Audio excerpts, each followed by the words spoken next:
Hey YouTube, welcome. My name is Doug Richardson and this is Photography the Way I See It. This is going to be a series about putting together some information, just basic photography information to start out, and then working into some more advanced techniques. And I see that there's a lot of people out there that stop me on the street. I was a photographer for 30 years and people would come up and say, hey, you should teach a class, or you should, how do you do this, or how do you do that? So over the course of time, I thought, with all the advances and YouTube coming about and everything, I thought, you know what, let me just do one of these. So that's why I'm here. So I'm going to get right into it. If you do want to know a little bit more about me, I'm going to put a bio down in the description. If you'd like to take a look at that, it'll tell you a little bit about me. That way I don't have to take up a lot of your time on the video here. So, but to get it started off, this is back to basics, and we're just going to talk about basic settings on the camera and what they do. We're not going to get into anything fancy today. I'm just going to talk with you. But during the course of this, if you'd like to subscribe, we're going to be I'll have some different equipment here, show you some different things, maybe even bring a model in and show you some different techniques if I can manage that, which I think I will. And but I've taken up enough of that time, so let's dive right into it. Okay, the first thing you want to do when you get a camera that's manual is you want to select the ISO. The ISO tells the camera how sensitive you're going to make that chip. It's the equivalent of, in the film days, what speed film am I using? Am I using 100? Am I using 400? Am I using 1,000? Depending on what I'm shooting. Okay, but you do want to set the ISO because everything revolves around what that ISO is set at, or you're not going to have good results. Okay, and if you just want a standard everyday digital era ISO, I recommend for the average shooter that's just shooting around, they're not out professionally shooting or anything, I recommend 400.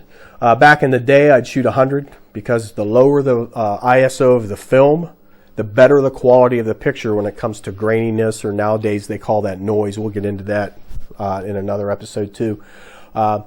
But you do want to select the ISO. That's going to be the first thing. Okay. The second thing is you want to determine what shutter speed are you going to use. Are you photographing action? Are you photographing a still light? Are you going to have to shoot with 1,000th of a setting shutter speed? Are you going to you're photographing maybe your favorite vehicle and it's sitting there, it's not going anywhere, it's not moving. As long as you have it on a tripod, you can use slower shutter speeds, whatever you want, as long as the shutter and the f-stop match up. That's another thing we'll get into. But you want to select the shutter speed. Okay, but the shutter, if you use, for example, 1,000, well, 1,000 represents 1,000th of a second. That's the length of time that your subject is exposed to the film or chip. So if you're doing a 30, that's a 30th of a second. Okay, so you want to choose the shutter speed. The next thing you want to choose is the f-stop. The f-stop, and I'll show you here, a lot of people don't understand exactly what the f-stop does, but here we go, I'll show you. When you take a picture, the lens has a diaphragm in it. Okay, that sometimes it don't move at all if you're wide open, but if you're using a smaller f-stop, it will close down, very similar to this. Okay, for example, let's just start with f2. If you have a lens that has an f2 opening, it only goes down this far, and as you can see, you get 2.8, 4, 5, 6, 8, 11, and 16, and those are in order. That's how they go down the lens.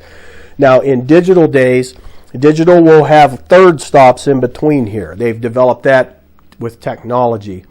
But it used to be back in the day, if you want to get back into the basic photography, okay, you'll want to memorize these f-stops. I would at least, starting with 2.8 and going to 16, I would memorize those in that order. That'll be very valuable information. But when the lens stops down, that does two things. It helps control the exposure, and it also controls the depth of field. If you're out shooting a beautiful scenery picture of the mountains and stuff like that, you might want to use a smaller f-stop and balance it with a slower shutter speed so that you can get more depth of field. If you're not too concerned, maybe it's more of an action photo and you're more concerned with stop action, you don't care about the depth of field, well, if you open your f-stop up far enough to let in enough light, it will give you that faster shutter speed. Okay, so that you balance your shutter with your lens. And we'll show you about taking light readings in that. I believe that's coming up on the next one. Okay, but because you'll have to balance all that out. But this basic information, this is what a lens does. If you were looking through the front of the lens when you had your picture taken, it happens real quick, real fast, so it's hard to see. But this is what happens when you take a picture, and it controls exposure. Obviously, that's going to let in more light than this. Okay, and depth of field. Smaller the number, the more the depth of field. So that is your f-stop. Okay. Now, once you've determined what shutter speed and what f-stop you're going to use based on your light reading, you're going to want to have to set your white balance. What the white balance is, you need to let the camera know what kind of light you're working with so it knows if it needs to make any color adjustments during the capture of the image. Okay. For example, if you're out in the sunshine and you got that evening yellow sun hitting something and you want to kind of equal it out to white, if you set your daylight, your reading on daylight, meaning that the sun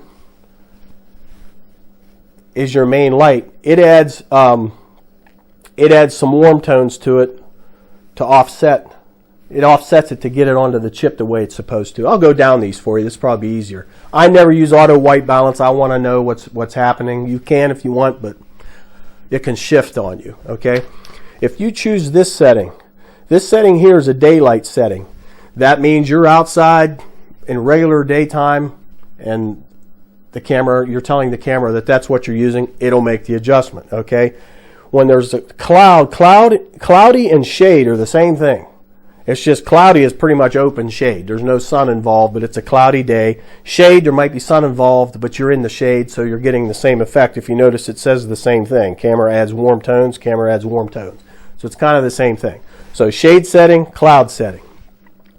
If you're in your house, you're photographing available light, no flash, no artificial light whatsoever, and you have tungsten lighting, you want to set it to this setting so the camera can add some cool tones to tone that warmth down and bring that light right back down to where it's supposed to be so you don't get yellow pictures. Okay, fluorescent lighting. If you use this setting, you're telling the camera that fluorescent lights have a greenish tint to them, even though the human eye doesn't really pick it up that well, but they are green lights. It will add a little bit of red tones or pinkish tones to offset that, bringing it again back to white. If you're using a flash, then you just want to put it on flash setting. It adds a little bit of warm tones, but for the most part, you're telling the camera, I'm working with white light, so it is what it is. Custom white balance, it's basically this icon is meaning that it's balancing that little dot there, so it's kind of, that's why it looks like that. The photographer sets the white balance, and what that means is if you purchase an 18% gray card, they're cheap. I've seen them out there for $7, $10, something like that. Some of them are collapsible, like the reflectors you see photographers use, and it's only about this big and it's a gray. If you hold the gray card out, put the camera on this setting, hold the gray card out so that the same light that's hitting the gray card is the same light that's hitting your subject, and take a picture.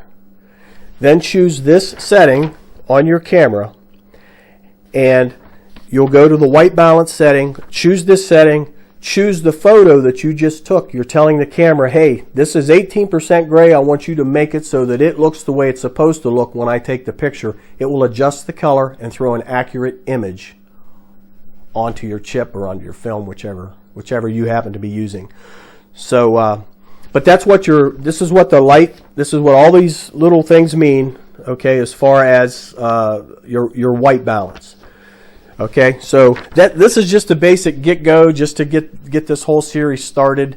If you have any suggestions, feel free to comment. I'd be happy to in the future, if it's within the realm of my knowledge, or even if I have to do some research and still do it, I would be happy to help anybody out with any subject.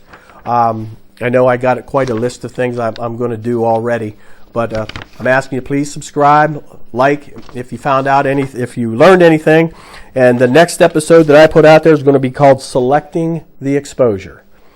So we'll be talking about some light readings and get a little bit more into depth into that. So thank you for joining me today. Welcome to the channel, and I appreciate you joining me, and we'll talk to you